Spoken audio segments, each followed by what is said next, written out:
Well, from the slight white stuff you see on the ground, this is the first accumulation of snow we had for the season. We had some light dustings, but this is the most that we've gotten significantly, I guess, this year. It's November 17th, I believe. And so today's Salty on Religion is kind of a continuation on last week's Salty on Religion, in that bad things happen to good people, or bad people enjoy good things without repercussions. And that's a question that's been going on since man discovered God, or religion, what have you. And a few things came up either through comments or me seeing or hearing things. First point, well, somebody asked me a question in a video before the last video that why does God allow bad things to happen to good people? And I say, I really don't know. And that's the thing. We as humans want one answer. Well, there's never, in very few things are there one answer. Yes, there are some things that have one answer, albeit two different people seeing the same thing will get two different stories to what they saw or what they experienced. So very rarely is there one answer to any one question. And probably the most prevalent answer is, well, it depends. And in this situation, it depends.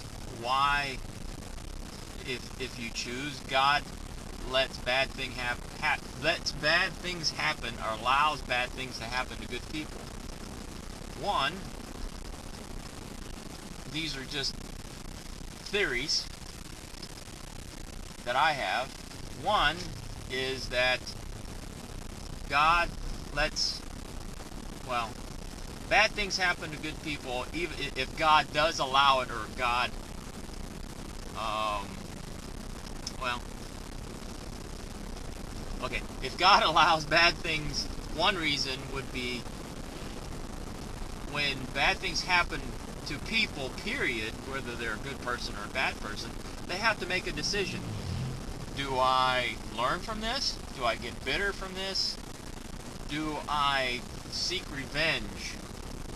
So, bad things are kind of a catalyst for some people to do great things with that tragedy in their lives.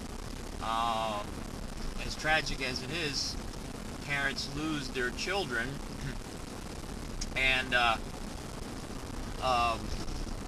become founders of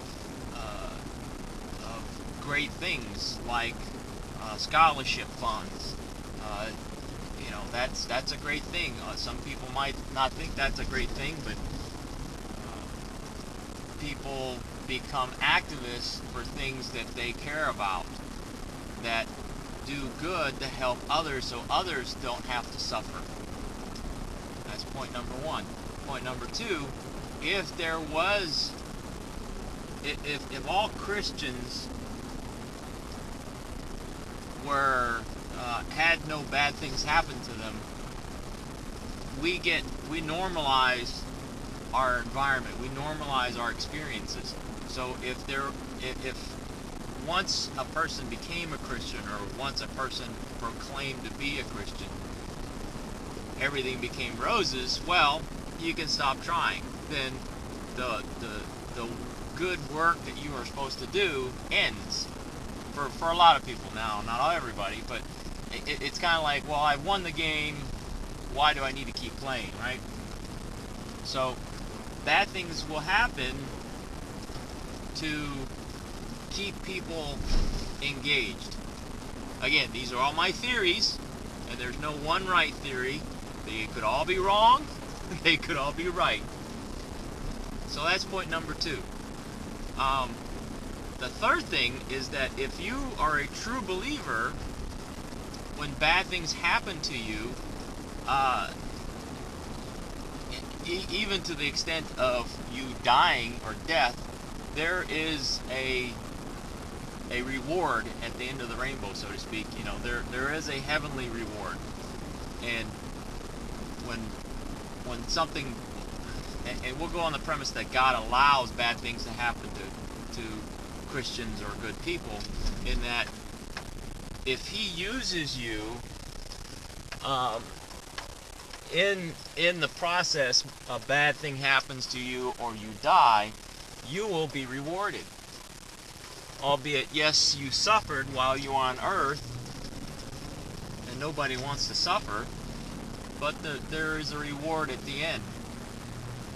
So those are just my 3 theories on why,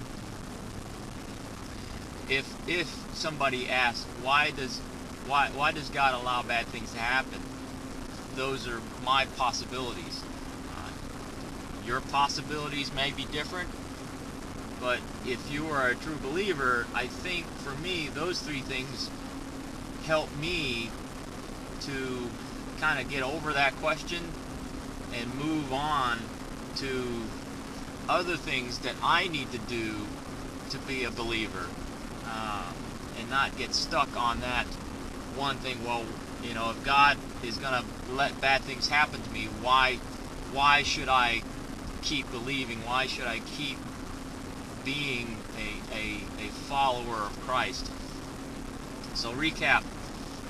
Bad things happen to good people because, one, it will give that person the motivation to do great things, right, wrong, or indifferent. It brings greatness out of people. Suffering is a good motivator to encourage greatness. Now, it also encourages bad things, but some of the true great things that came about were a result of somebody's struggles. 2,